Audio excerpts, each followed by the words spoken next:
This is for me like a lifesaver because it's just flowing. You also learn to accept the things as they come and they go. It's not this like fight against music. You're just like, okay.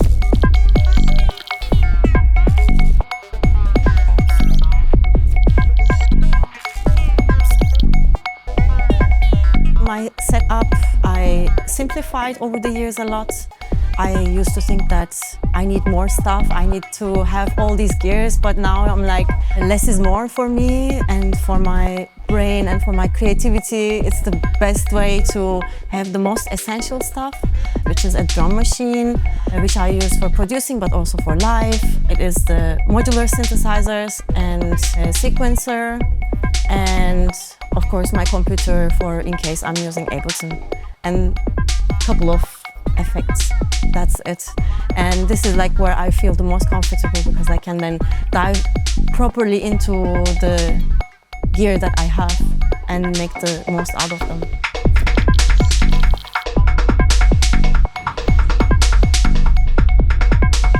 For me, for now, because I'm focusing on the live sets, I have built kind of a system that has 4 voices, and all 4 voices are focusing on certain color scheme, but also on certain frequencies. So I have one that covers the bass, one that covers the mids, and one that covers the highs. So I kind of try to make it with a system that it makes sense, that it is like, it takes up space in a bigger scheme.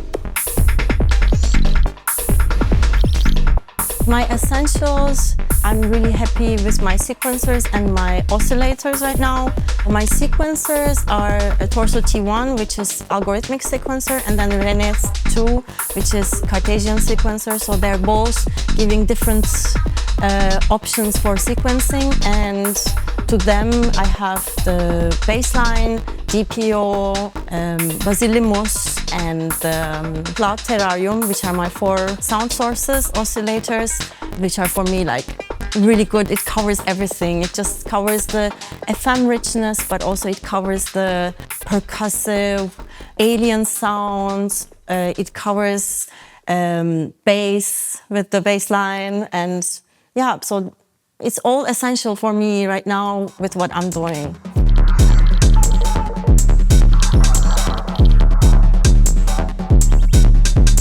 Torso T1, actually, they are from Denmark, they're from Copenhagen, and it works really well because it is algorithmic, and it's like you give it a couple of rules and then it just takes you to places.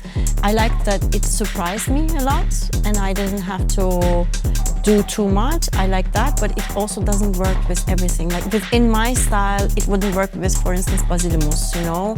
Basilimos a little bit is too percussive, too metallic. I thought that it is more fitting for my bass line, that I can maybe give it a scale and then it just surprises me from there.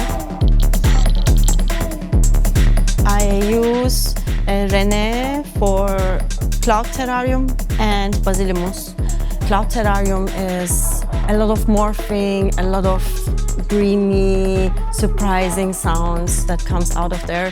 It's more lush and moving, and the Basilimos is more percussive, metallic, all of that. And when you pair Basilimos with a deflector shield, which makes shimmers, alien textures, it's really very snappy, very weird, but then Cloud Terrarium is more like this, all this moving, maybe more fitting for also ambient. And for these two, I felt that Nene is better because Nene is more controllable. Nene is like Cartesian, so you can control the movement of the sequencer, where it goes, you know, the whole snake thing.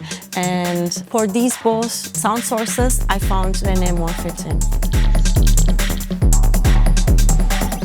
When I'm working right now, I try to not change the patching because I want to be able to create the live set out of the whole recordings that I'm doing. But of course, like I can't hold myself, and then I'm like, no, maybe the modulation here and there, you know, I just change it a little bit, but then I always take a note so that I can go back to where it was.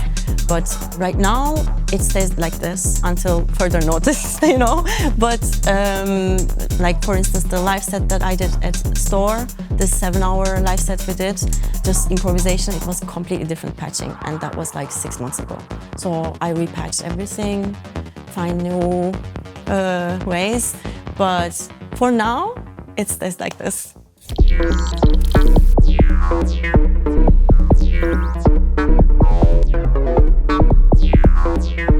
I am not using external effects right now. Everything is basically like the signal flow of all the oscillators.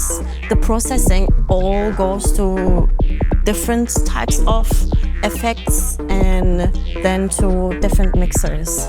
I realized that I need to use different mixers because some of the outputs are stereo and some are mono. The ones that are stereo is, for instance, from the frequency shifter, deflector shield, of course, as stereo because it does a lot of panning and shimmers and a lot of playful things. And also DSP of Erica Sense, it also has stereo reverb. So a couple of them I need to wire in a different way. It was like trying and experimenting, and for now it's good, but I have 2 separate mixers right now inside the system.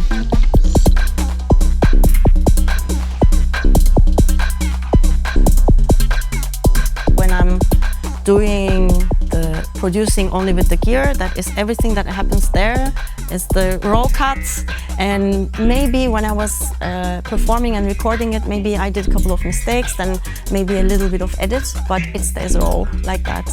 And even like the whole drums, it is just a stereo recording basically.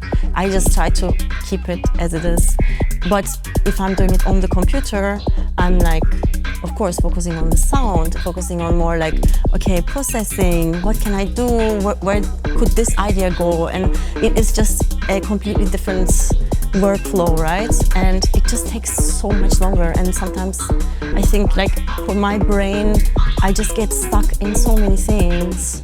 And it was frustrating, you know, sometimes I'm like, why can I just not come to an end? So this is for me like a lifesaver because it's just flowing, and you also learn to accept the things as they come and they go.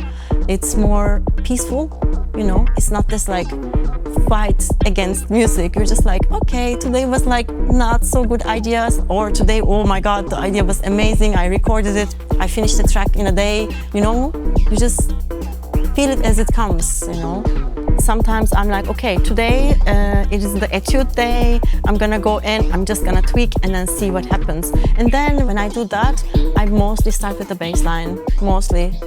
But sometimes it's also like I'm tweaking something else, and then I found something very interesting, and then I build from that.